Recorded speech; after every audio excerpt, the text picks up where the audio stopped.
Coba deh, lupain dulu semua yang kalian tahu soal keberuntungan di media sosial. Hari ini, kita bakal bedah pendekatannya dari sisi sains. Gimana caranya mengubah permainan tebak-tebakan ini jadi sebuah sistem yang jelas. Kalau kalian seorang pengusaha atau kreator, pasti ngerasa banget kan rutinitas media sosial itu kayak lari di treadmill. Rasanya udah lari kenceng banget, tapi kok ya nggak nyampe-nyampe.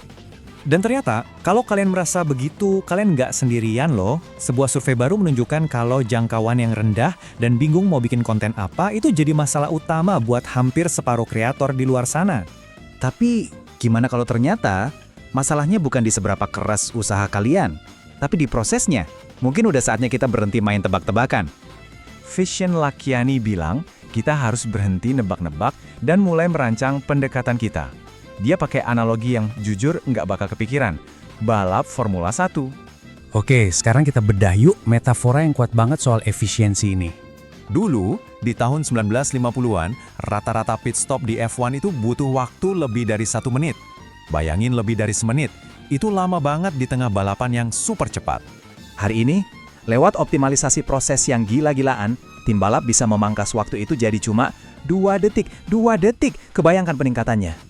Nah, ini dia pelajarannya. Ini bukan soal kerja lebih keras, tapi soal membuang semua hal yang nggak perlu dari sebuah proses. Sama persis seperti yang harus kita lakukan dalam membuat konten. Oke, terus gimana caranya kita menerapkan efisiensi F1 ini dalam praktek?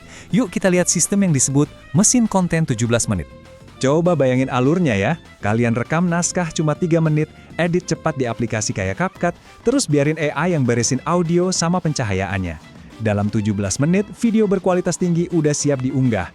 Dan ini semua bisa dikerjakan sendirian. Terus idenya dari mana? Nah, disinilah atomisasi ide berperan. Bayangin aja kalian ambil satu episode podcast panjang, terus dipecah jadi potongan-potongan kecil. Kutipan, cerita, analogi. Tiba-tiba, satu konten besar bisa jadi ratusan ide konten kecil. Tapi pertanyaannya, apakah semua kecepatan dan efisiensi ini beneran ada hasilnya buat bisnis? Jawabannya, menarik banget.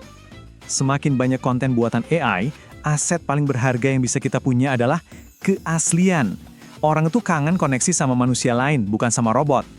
Nah, ini yang paling seru. Coba lihat perbandingannya. Sering banget, video yang tulus, yang personal, justru bisa mengalahkan iklan mahal yang super kinclong. Kenapa? Karena video itu membangun kepercayaan. Dan ini bukti nyatanya dalam bentuk angka.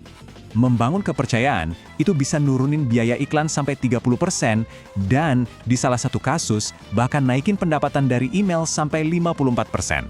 Semua filosofi tadi itu jadi dasar dari sebuah sistem yang lengkap dan udah terbukti dari kesuksesan nyata para pesertanya.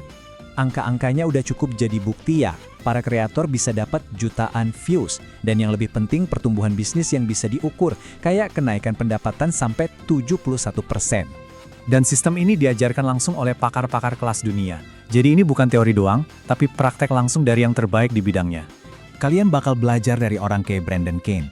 Dia ini orang di balik 100 juta views pertama Vishen, dan dia bakal ngajarin cara menguasai hook point, yaitu beberapa detik pertama yang krusial banget. Terus ada Marie Forleo, yang jago banget mengubah perhatian yang udah kalian dapat jadi sebuah brand yang dicintai dan dipercaya orang, brand yang legendaris. Dan tentu aja ada pencerita ulung Prince EA. Dia bakal nunjukin gimana caranya bikin konten yang gak cuma dilihat, tapi juga kena di hati. Kisah yang bisa menyentuh jiwa. Jadi intinya apa? Ada pergeseran besar di sini. Dari sekedar jadi kreator konten yang posting secara acak, kita jadi insinyur konten yang merancang semuanya secara sistematis. Ini meninggalkan kita sama satu pertanyaan terakhir yang cukup dalam sih.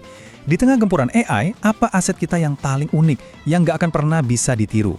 Ya, diri kalian sendiri. Cerita kalian, suara kalian, dan koneksi tulus kalian sama audiens. Itulah satu-satunya hal yang gak akan pernah bisa digantikan oleh AI manapun.